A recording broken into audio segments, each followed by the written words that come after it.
Artificial intelligence की गूंज पहुंचे, कोर्सेज प्रदान करें। बच्चों सभी की तालियां चाहिए, आपके लिए हो रहा है। तालियों की गूंज कम नहीं होनी चाहिए, आज पूरा महोत्सव सब आपके लिए है।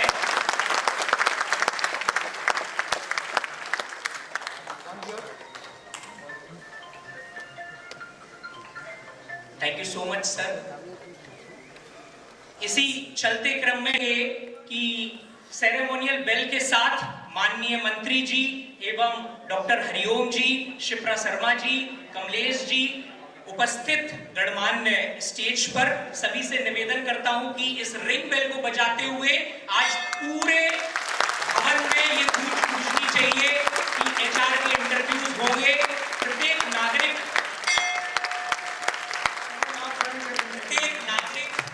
इंटरव्यू देगा, हम सब युवा एक जी sir. Sir, with your due permission, we will click one picture.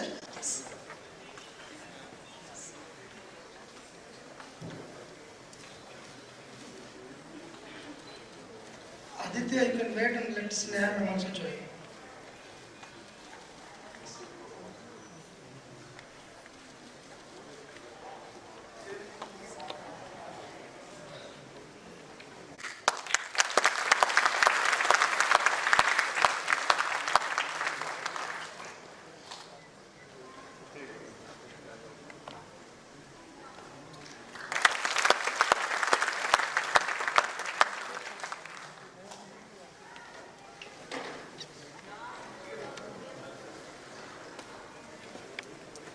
इसके लिए मैं सर्वप्रथम अपनी सरकार, उत्तर प्रदेश सरकार, माननीय योगी आदित्यनाथ जी, पुनः Kapil Dev Agrawal ji, Anil Rajbhar ji, department of labour and employment एवं IBM इंडिया, 1M1V फाउंडेशन की यह साझेदारी यह विश्वास उज्जवल भविष्य के लिए प्रेरित करे।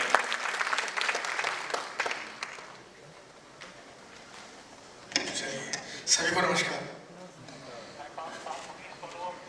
यहाँ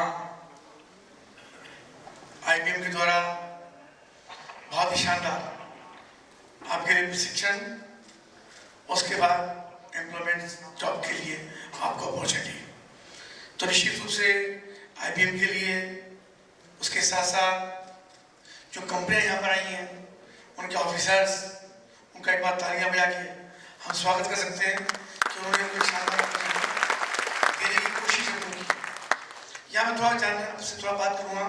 इससे पहले मंच पर mister Safin, vice president IMIB 1M1V, और शिप्रा शर्मा जी हैं जो मुझे भी बता रही थी कि फौज से रिटायर्ड हैं और कमांडर रही हैं, स्क्वाड लीडर रही हैं।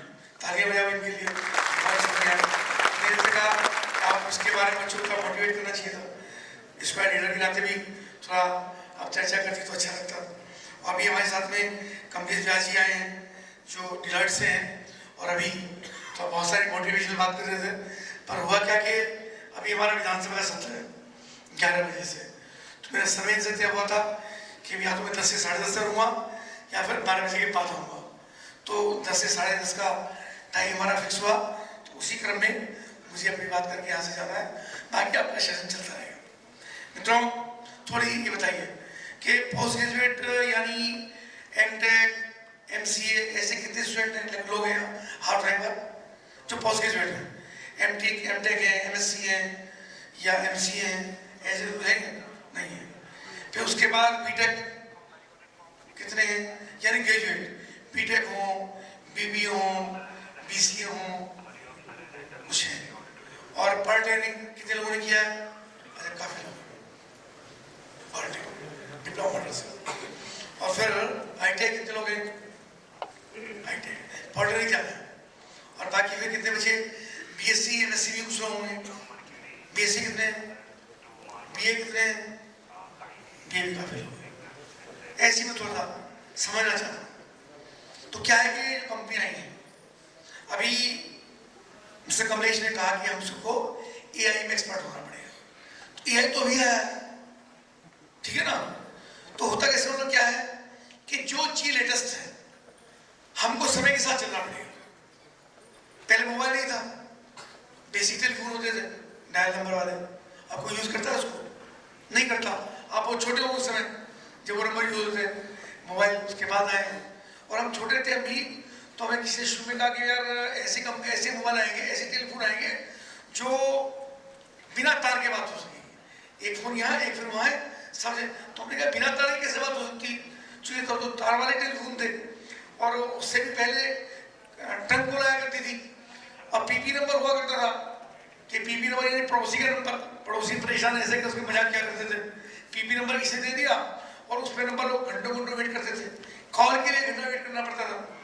तो पैटर्न बदला, सिस्टम बदली, मोबाइल आई, कम्युनिकेशन आया, कंप्यूटर आया, और उसके आने के बाद हम सब लोग देखते हैं कि सेकंडों में अब तो कॉल इतनी जल्दी मिलती है, अगर किसी का नंबर भी आप सेव कर रहे हो और थोड़ा सा क्लिक आपका हो गया 1 सेकंड के लिए तो तुरंत कॉल चली जाती है, इतना फास्ट कम्युनिकेशन। कंप्यूटर का फिर युग आया, उसके बाद आज जो वर्तमान में है आर्टिफिशियल इंटेलिजेंस बहुत कम समय में हुआ है, डाटा एनालिसिस का, यानी इस समाज के साथ तकनीक के साथ हमको जुड़ना पड़ेगा। कई बार हमको लगता होगा जो हमारे अधिकांश, मैं भी हिंदी मीडियम से ही हूँ, उत्तर प्रदेश के अधिकांश बच्चे का सभी बच्चे हिंदी मीडियम होते हैं, जो सीबीएसई में पढ़ा हूँ वो भी हिंदी मीडियम में होते हैं बेसिक, तो है कि नहीं? तो हमारी ये संकुल रहता है यार हम इतनी बढ़िया कम्युनिकेशन हमारा नहीं है, कम्युनिकेशन की बात सर ने भी आई हरिओम जी, हम आपकी इंतजार देख के बोलना शुरू आई। डॉक्टर हरिओम है हमारे प्रमुख सचिव विभाग के, स्किल डेवलपमेंट का आपका स्वागत है। तो ये जो कम्युनिकेशन है इसका, इसे बहुत ज्यादा स्पीकिंग की आवश्यकता नहीं है, कॉन्फिडेंस आपका होना चाहिए, अपनी बात को कहने का तरीका। अच्छा हम बोल रहे हैं तो आत्मविश्वास हमारे अंदर। अभी आपका इंटरव्यू होगा मान लो, तो कई बार मैंने देखा, मैं स्कूल में जाता हूँ, कॉलेज में जाता हूँ, बच्चों से बात करता हूँ, स्टूडेंट से बात करता हूँ, उनको पता है जो मैं पूछ रहा हूँ, उसका जवाब उनको आता है, लेकिन बोलने की हिम्मत नहीं होती। क्यों नहीं होती?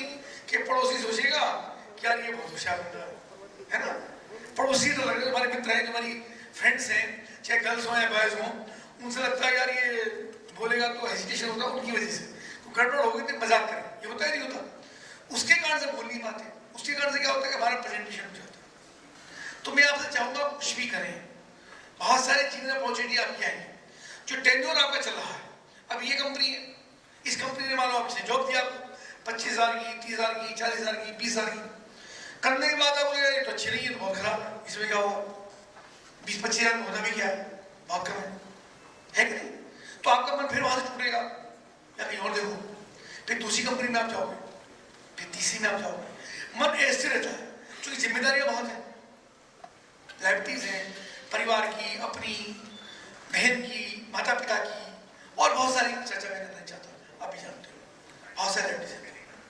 लेकिन मैं चाहूंगा आपसे स्थिर होकर एक इसी काम को करिए, जवाबदेही के साथ करिए। जिस कंपनी में आज आप ज्वाइन कर रहे हैं, अगर आपने उसका दिल जीतने का काम किया, अपना सर्वस्व उसमें न्यौछावर करने का काम किया, रिजल्ट ओरिएंटेड हमको बना, रिजल्ट ओरिएंटेड, वो क्या मतलब हुआ कि सैलरी कितने, ये विषय तो आपने तय कर लिया, जितनी आपको सैलरी मिलेगी आप हाँ करेंगे तभी आपको जो मिलेगी, आप मना कर दो मत जाओ। लेकिन जब आपने हाँ कर दी तो उसके लिए डिवोशन चाहिए, हमें किसी को बोझ नहीं बनना।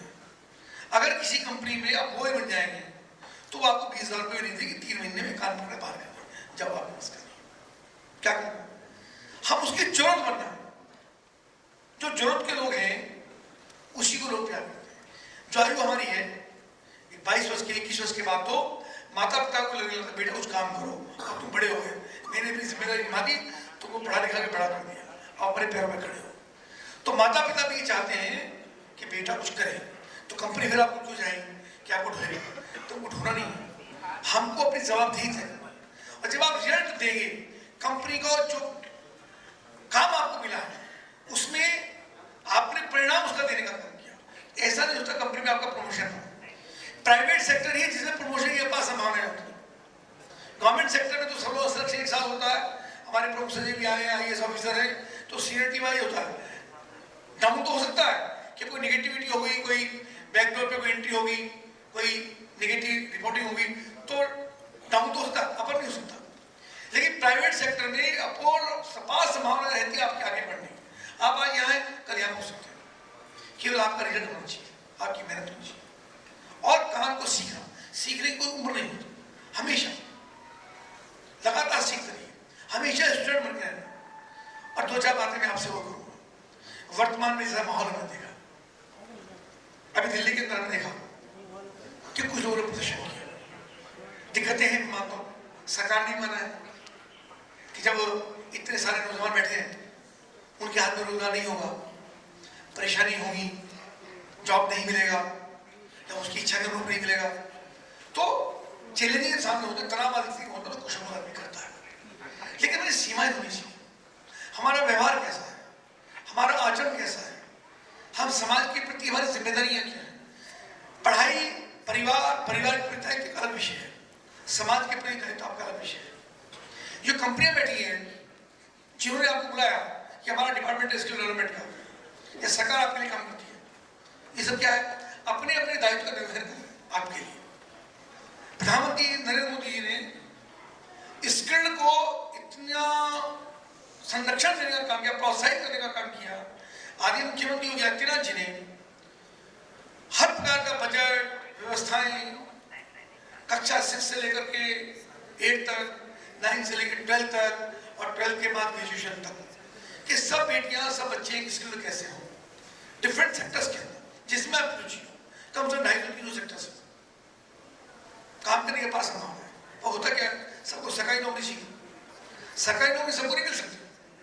अगर 5000 वैकेंसियां निकली तो अप्लाई करने वाले होते 5000 लोग, तो जिनका सिलेक्शन नहीं हुआ वो क्या करेंगे, फिर दूसरी बार तैयारी करेंगे, फिर तीसरी बार तैयारी करेंगे, और एक टाइम आएगा तैयारी करना छोड़ देंगे, आपका सिलेक्शन नहीं हुआ, फिर क्या। तो वो जो समय आता है जब आप उस समय पूछेंगे कि मुझे अब क्या करना है, अब मैं क्या करूं, तो दुकान करेंगे, ट्यूशन चलाएंगे, कुछ छोटी मोटी कहीं काम करेंगे, फिर आप नौकरी ढूंढोगे तो आपको 15,000 रुपये नौकरी मिलेगी। क्यों, आपको सीखा ही 15,000 की भी नौकरी नहीं मिलेगी। आज ग्रेजुएट के लिए भी डायरेक्ट अगर नौकरी मिल जाओगे तो कोई अपॉर्चुनिटी आई नौकरी में नहीं। किसी आप जॉब सीकर के पास आप गए तो आपने कहा भाई क्या हो, आपने बीएससी कर लिया, बीएससी क्या जानते हो कि सर बीएससी किया, तो बीएससी आपकी बेसिक एजुकेशन है, टेक्निकल एजुकेशन आपको चाहिए। किसी एक सेक्टर में आपको स्किल्ड होना पड़ेगा, आपको स्किल्ड होकर के उसकी मास्टरी आपको लेनी पड़ेगी। और आपने किसी सेक्टर में अपॉर्चुनिटी लेने का काम किया, ट्रेनिंग लेने का काम किया, प्रशिक्षण आपने करने का काम किया, तो विश्वास रखिए आप खाली नहीं रह सकते, लेकिन सीखना पड़ेगा। 6 महीने, 8 महीने, 10 महीने कोर्स होते हैं, 3 महीने कोर्स होते हैं। बहुत सारी कंपनियां हैं, IBM ने इतनी सारी कंपनियों को आज अपॉर्चुनिटी दिया आपसे बातचीत करने के लिए।